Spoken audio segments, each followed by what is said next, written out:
Good afternoon, and thank you for joining us. My name is Tina Tebow, and I will be your moderator for this afternoon's news conference. Joining us today, the Honourable Stephen McNeil, Premier of the Province of Nova Scotia, and Dr. Robert Strang, Chief Medical Officer of Health for Nova Scotia. Go ahead, Premier. Thank you, Tina. Good afternoon. We weren't scheduled to have a news conference today, but I felt the need to be here to provide you with an update on one of our long-term care facilities, Northwood, that's dealing with an outbreak of COVID. I never imagined when I went to bed last night that I would wake up to the horrific news that an active shooter was on the loose in Nova Scotia. This is one of the most senseless acts of violence in our province's history. Words cannot or console the families affected by what has transpired over the last 24 hours. To the families of the victims and to those who are still feeling afraid, my heart goes out to you. Know that all Nova Scotians are with you. To the RCMP, I want to say thank you for apprehending the suspect and for doing your best to protect the citizens of our province. And the RCMP will be holding a news conference tonight, a briefing at 6 p.m. This is an active investigation, and I know many of you have questions, as I do. But now is not the time to speculate or to spread rumors. The RCMP will provide you with as much information as possible. We have to let them conduct their investigation, and we have to let families grieve. We are all in shock that such a thing could happen here in Nova Scotia. And there's a heavy burden to bear on top of COVID-19. But now more than ever, we must stay strong together. There are a number of other families who are dealing with their own loss after their loved ones died of COVID. 5 people over the weekend who lived at Northwood, and I am so sorry for your loss. I can't imagine how difficult that is, and my heart goes out to all of you who are trying to find a way to honor your loved ones and say goodbye in this unprecedented time. We have implemented an emergency plan at Northwood to move patients who have recovered from COVID to a recovery unit at a local hotel. Shannix has donated equipment to support residents, including electric beds, tables, and other supplies, to assist with establishing an off-site care unit at the hotel. The first resident was transferred earlier today by ambulance, and I'm told that the family was there to wave as their mom moved in. A number of residents followed, and that will continue throughout the week. As residents continue to recover, they too will be moved out of Northwood. Those with COVID are being treated on site, and all testing will be conducted on site. Starting tonight, the Halifax Infirmary COVID unit will be redeployed to Northwood to help support the more acute needs of the residents.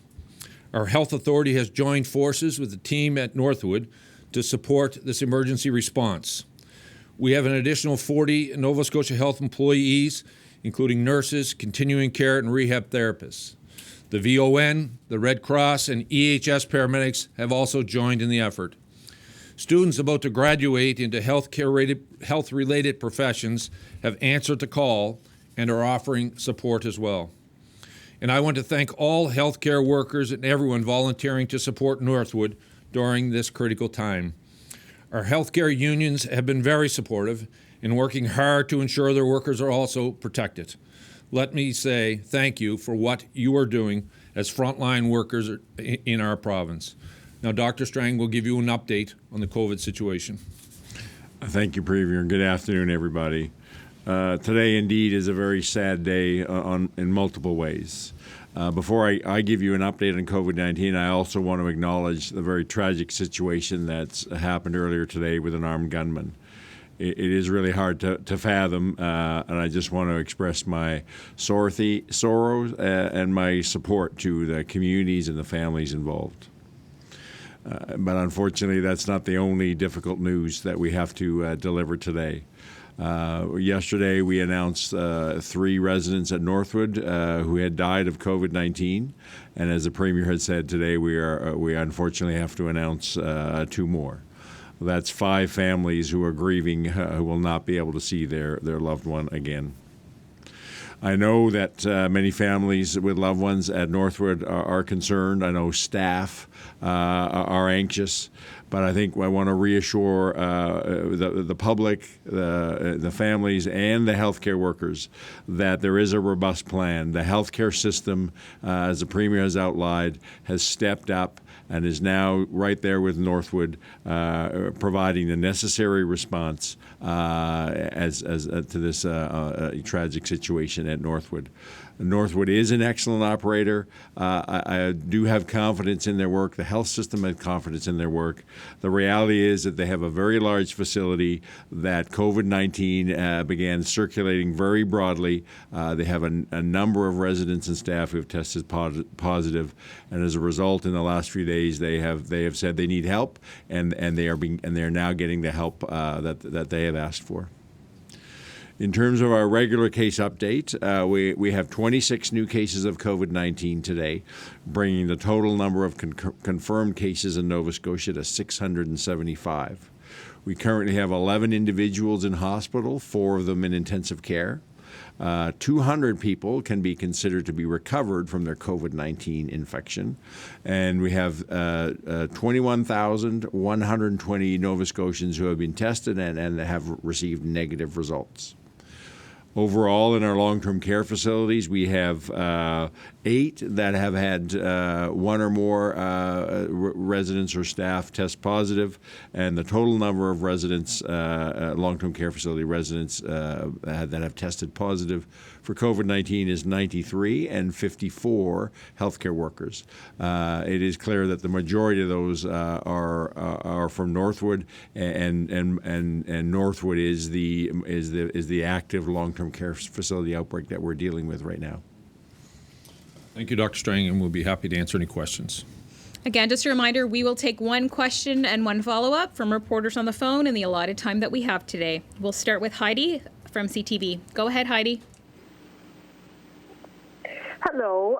First question, just wondering why some Northwood residents who have tested negative for COVID-19 are still living with, according to reports we've heard, residents who tested positive. So you'll have a shared room where one person's negative, one person's positive. Why would that be happening?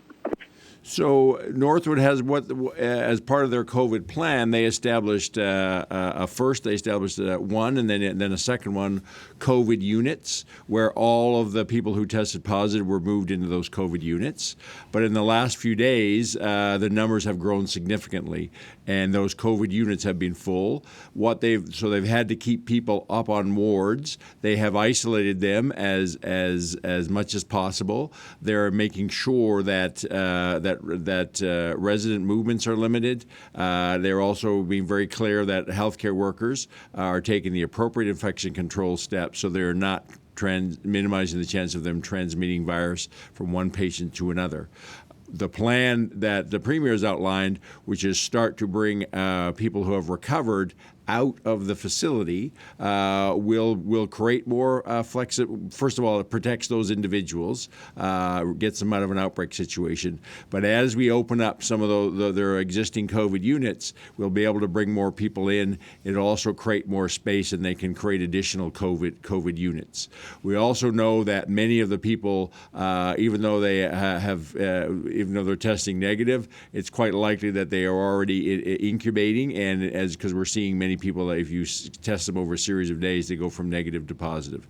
So everything that can be done within that facility to separate the known positives from other people is being done, and the steps that are being put in place are going to enhance that ability. Go ahead, Heidi, with your follow-up. Why not take some of the affected residents to hospital, ones who have COVID-19 and are experiencing symptoms? So that has been an active topic of discussion with clinicians. We need to understand that these are frail elderly people. Any move can be a trigger, a decline, and even moving a large group of people like this from one facility to another is likely to cause some people to die. So we have to understand that. We also know that for many of these people, this is their home. This is where they want to be. They have directives to not move anywhere else. The third piece is we have to understand that this is an active outbreak of COVID-19. Even moving people who are negative right now, or we know or have tested negative, or we haven't yet tested. If we move a large number of those to another facility, we know the way this outbreak is going that we are going to move COVID with it. And then we've now created COVID in another facility or another hospital, and we do not want to do that. I also think it's fair to say, like in community, anyone who requires to go into our hospitals will have access to our hospitals. But it's critical that we continue to protect hospitals across this province and keeping COVID out of them as long as we possibly can. But I want to reassure all Nova Scotians that if it's required and your healthcare team and your physicians require you to be in an emergency department or in an IC unit in this province, you will have access to them. It's why we've worked very hard to continue to reduce a number of elective stuff that's going on in our hospital to build that capacity. So if someone requires it, including those at Northwood, and the healthcare provider determines that case, we have capacity. Next, we'll go to Mike Gorman with the CBC. Go ahead, Mike. Thanks. Dr. Strang, to what extent do you believe that these measures that are being announced today will successfully clamp down on this spread that's happening at Northwood? And knowing what we knew about this illness in terms of its effect on the elderly and people with underlying conditions, should some of these measures at Northwood been taken sooner to get people out of there sooner? So first of all, the measures to bring in enhanced care to move residents who have recovered will start to have an impact. We're also going in public health, working with the facility around enhanced testing in the facility. That's been going on for the last couple of days. So all those measures are necessary and are the right things to do. Everything we have planned for dealing with a COVID-19 outbreak has been dealt with from the beginning by Northwood. The reality is they had multiple introductions of this virus probably around 3 weeks ago, and it has spread substantially within a large facility. You have a limited ability to prevent the spread once it's introduced, despite all the infection control, all the measures we have. We are also learning a lot about this virus. There's things we know about this virus that we didn't know about 2 or 3 weeks ago. For instance, the evolving evidence around, growing evidence around asymptomatic spread, and therefore it was a week ago that we were implementing all frontline care providers in long-term care wearing masks. That was based on rapidly evolving evidence. So the appropriate things I fully believe have been done. We're evolving those as new evidence evolves, but also we're responding to a very large outbreak, a situation we have not faced before. And now we have a situation where this facility just in the last 2 to 3 days has become overwhelmed. So the rest of the healthcare system has responded in a tremendous way to provide the necessary supports, whether it's staffing from the acute care sector, whether it's community care assistance from the Nova Scotia Community College, the unions, the Shanex stepping up. Everybody stepped up to provide the help that Northwood needs in really an unprecedented situation in terms of the size and scope of this outbreak. Go ahead, Mike, with your follow-up. Premier, we had talked a bit on Friday about the top-up program that the feds have been offering for essential service workers who don't make very much money. We see that Northwood is still advertising for staff, and so I'm wondering whether or not, in light of how dire the staffing need is there, and in fact that some of the jobs they're advertising are low-paying jobs, whether or not you are revisiting the idea about accepting that offer. And if not, why not? And I wonder, and forgive me for trying to squeeze in a non-COVID question here, but do you think in light of what was happening in Portapique today, the province's emergency response text alert should have been sent out to residents? The national government's put together a program. We've looked at that program. It really does not apply to very many healthcare workers. It may apply to some who would be part-time. We put a call and put a focus on, quite frankly, we've reached out in our healthcare system. I can't tell you how responsive, really, since last Thursday, Friday, into the weekend, all of our partners have been, from whether private operators, every union in the province, has worked together, our community college, the universities, to ensure that we're providing staff into the facility. I've said this many times. We have using some of the revenue that we have as a province to support those who are completely unemployed, and how do we best support them as we go through this journey, and we'll continue to focus on that. Next, we'll go to Ashley Field from Global. Ashley, are you there? Yes, hi, thank you. I'm just wondering, in terms of some of the measures that you're putting in place to handle the outbreak at Northwood, are these measures that you plan to put in place at some of the other long-term care facilities that have also seen residents there test positive? So we've had, as I said, we've had a number of long-term care facility outbreaks. None of them have spread to the extent in Northwood. So our I'll call it our more standard approach to long-term care facility respiratory virus outbreaks has been sufficient. In each of the long-term care facilities where it's been necessary for COVID, there has been a rapid response, and the rest of the healthcare system has come alongside and provided help, whether it's in staffing needs or personal protective equipment, and we'll continue to do that with every long-term care facility. The type of response that's required for Northwood, some of it is due to the size of Northwood. They're far bigger than our other long-term care facilities. But if we get a similar outbreak in another facility, the same type of support would be brought to bear if and when necessary. Go ahead, Ashley, with your follow-up. Okay, and my next question is still about Northwood. Obviously, this is a scary time for family members of those that are in Northwood. I'm just wondering how communication has been in reaching out with some of the loved ones of the residents. So my understanding is we have a part of our response is in enhancing a communication team, but there was a rapid or a strong push on communication yesterday, and certainly what I've seen is some number of responses back from families very appreciative of the amount of information they were getting, the timeliness of information.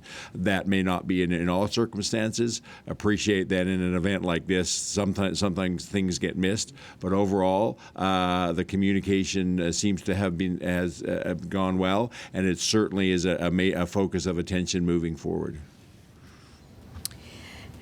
Next, we'll go to Mike from the Canadian Press. Yes, good afternoon. I'd like to just clarify something. I believe it was said that there are some Northwood residents who are in the same room as with a positive test as those who have a negative test. That's the case.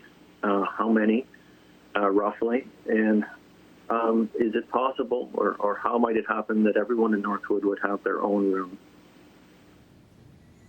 So I don't have a number of that. We're certainly, I know Northwood's working to minimize that within their overall capacity and the layout of their building, and we'll be able to do as we said, as we get more of the recovered residents out.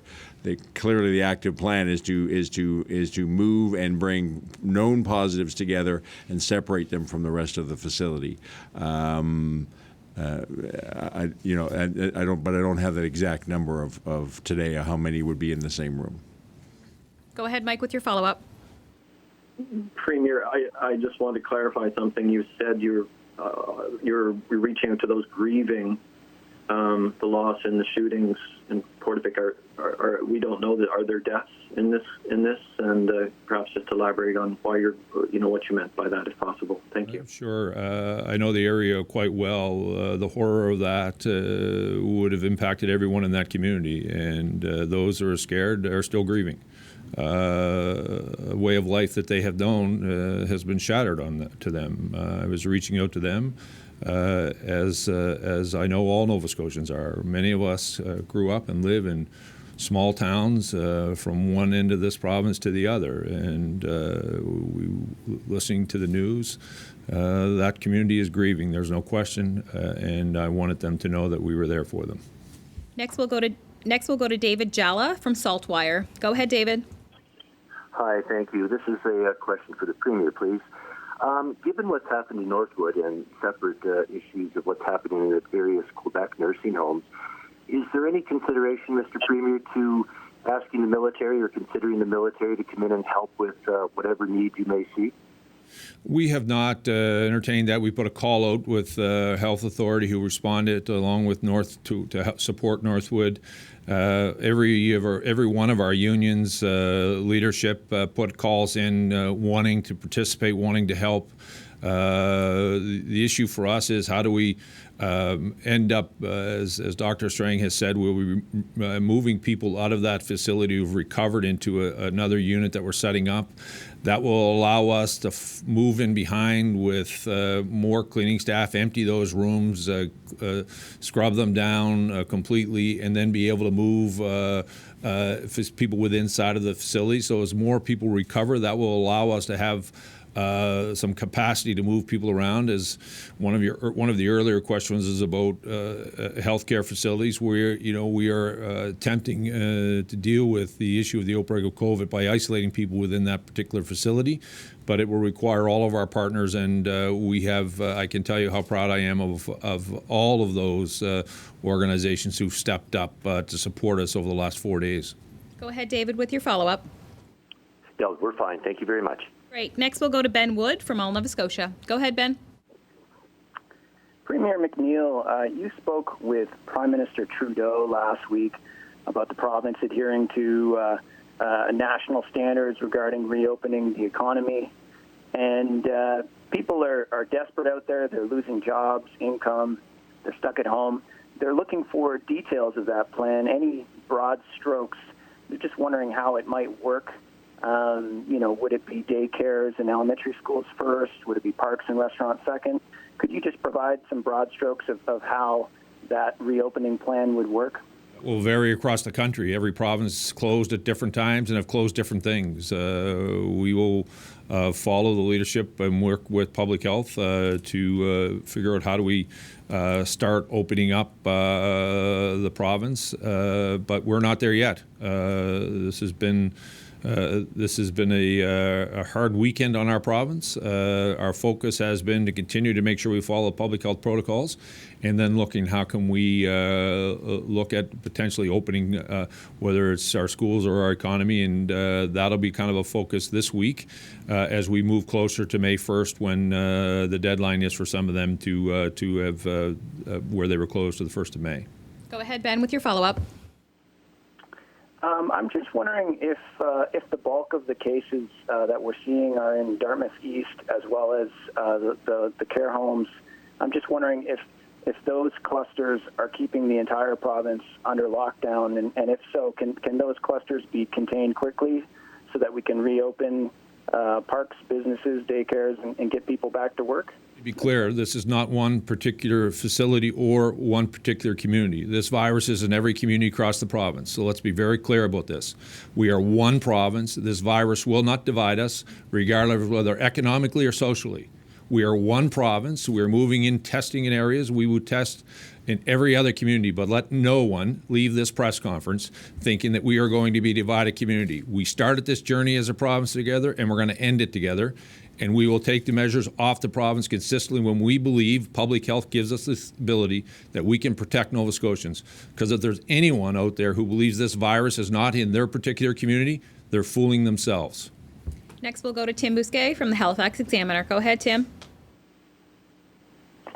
Yes, thank you. Dr. Strang, my understanding is that the COVID wing that was, or zone that was set up at Northwood is the top floor of Northwood Manor, and the rest of that building is not residents per se, but tenants who rent apartments, and they're coming and going in and out of the building. None of them are wearing masks. They're catching buses all around town. Is there concern, or have any of the tenants, as opposed to the residents, been diagnosed with COVID, and is there a concern that there could be spread among them or out into the community? So I've had a long discussion with that with Northwood. They've been very clear, two things, that their long-term care beds in their facility has been clearly separated from they have two other components, that some in the same building that are more I guess rental units, and then they have a second building which is a community living and people living independently. Their long-term care beds, where they're having the COVID-19 outbreak, is clearly separated, and where they've needed to, they put up barriers when it's in the same building, and there is no movement of residents or staff from the long-term care facility into the two other type of beds or accommodations that they have. There have been no COVID-19 cases in any of the assisted living or the independent living segments of Northwood. So yes, there are people going in and out of that building like they would in any other independent living apartment or seniors facility in HRM, and that's entirely appropriate, as I said, because the long-term care residence is specifically and clearly isolated and separated. Go ahead, Tim, with your follow-up. Yeah, I had two, but I guess I'll just ask one. Some little while ago, you said that you told me in response to a question that people who catch the disease and recover have built immunity. So I guess I'm wondering, why is it that you're moving residents who have recovered out of the facility if they're immune? Well, we feel that in general that we anticipate, I think was my answer, anticipate, like other respiratory viruses, that people will develop long-term immunity. We don't know that for sure with COVID. It's a new disease. But especially in the elderly who may have not as robust immune systems, it's even more of a concern that they may not have a longer-term immunity. So the best thing to do is to get them out of the facility. They're protected. They're away from the outbreak. But the other part that does is that frees up beds in the COVID unit, so we can bring more of the people who are still within their illness and put them into more active treatment units, which then allows more flexibility behind them on other wards to do what we've talked about earlier, is a greater separation between those who are positive and those who we don't know what their status is or have a negative test. So it's for those two main reasons that we're moving those residents out. That's the strong recommendation. We've looked at all the options. Do you move the people who are known positive? Do you move the ones who are negative or we don't know about yet, or do you move the ones that have recovered? And consistently, the clinical advice is to move the people that we know have recovered for the reasons I've outlined, and then bring in the necessary supports to provide the necessary separation and the active treatment for everybody else within that facility. Next, we'll go to Billy Joyce from CITU Radio. Hi, Dr. Strang and Premier McNeil. Thank you very much for the work you're doing. Recently, WFAA ABC8 in Texas reported that 39 elderly Texans successfully completed voluntary treatment of hydroxychloroquine combined with zinc, and apparently all 39 were successful. Just to put a little context, Dr. Eric Nepety, the owner of Nepety Wellness Center in St. Louis, Missouri, is also promoting the use of hydroxychloroquine with zinc. Dr. Vladimir Zelenko in New York used a cocktail of hydroxychloroquine, zinc, and azithromycin and successfully treated 899 out of 900 patients with COVID-19. And the only negative outcome was the result of a patient not following the protocol. We've recently learned that New Brunswick has approved a clinical trial for this, as well as hospitals in Quebec. And Dr. Oz, the famous TV doctor, is also singing the praises of this drug, combined with other drugs. Forbes magazine recently reported that India is also approving the drug to treat COVID-19.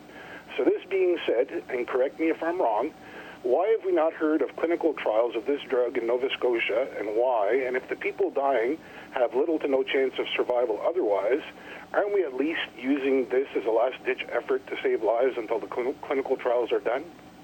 So we do have one of my colleagues, Dr. Lisa Barrett, infectious disease physician, is leading a clinical trials as a Nova Scotia component of national work on a number of potential therapeutic options. We need to be very clear. Do not believe everything you read just because it's the internet, and certainly do not believe Dr. Oz. There's a whole lot of mythology around this hydrofluorocarbon treatment that if you actually look at the evidence, it's not robust at all. Any use of that needs to be, or any medication that's purported to be a treatment for COVID-19 should only be used under rigorous clinical trial scenarios. And we have clinicians here in Nova Scotia who are part of, participating in those national clinical trials. Please do not keep pushing out your information that's based on one-offs from who knows what the credibility of these people is. We have to rely on credible clinical science and clinical evidence to drive us, and there's so much misinformation out there on the internet that we just have to trust the scientists who know what they're doing and the clinicians who are doing the proper clinical trials, please. Next, we'll go to Bill Martin from Six Rivers News. Thank you. Dr. Strang, it's been quite a customary procedure for people to carpool to go to work, especially in rural Nova Scotia. And we learned recently that many people are still doing that, carpooling to go to essential services. Are they incorrect in carpooling? Many who've been doing the same for years. So we this has come to me, and one of my things coming up this week is some conversation with police on this. There's nothing under the public health order that says people they cannot be together in the car. What we have said to people is a couple of things. That first of all, you should only be driving when it's essential, and that if at all possible, you should not drive with non-household members in your car. That only makes sense. If you're together in a household with people, if you're together in the car for essential driving, that's okay. But there are some people that, and some circumstances have been brought to my attention where they are driving, they need to get to work because they're part of our essential workforce. Only one of them has a car. And so they need 3 or 4 other people in the car. So that is their only option. So what we're saying is, as much as possible, non-household members not in a car. If you have to be, try to space it out so you can maintain as far apart as you can. But I realize that for some people, there may be 4 or 5 people that is the only way they can get to work is to have them all in a car. And then they go to work. It's not ideal, but we also have to understand that the reality of some people's lives, and they don't all have the resources to have their own car. We still didn't need them to be at work. So we're working with the police on making sure that those people who have to be in those situations aren't ticketed or fined. Bill, did you have a follow-up? Thank you. Dr. Strang, you've correctly identified the situation. We're led to believe a number of people working in essential services are precisely in that boat, in Cumberland County in particular. And they have been diligent enough to try and approach the RCMP to get some guidelines and some direction out of fear that, should they be stopped on occasion for whatever reason, might find themselves with hefty fines. How would you direct them then, where they feel they have no choice but to continue carpooling? How would you direct them to deal with police under those circumstances? So I think they need to understand, help the make the police know of their circumstances and why they're doing what they have to do. As I said, on my big list of things to do this week coming up is to engage police on a number of issues like this. I was actually in a conversation with some people from Sobeys on Friday, and this came up.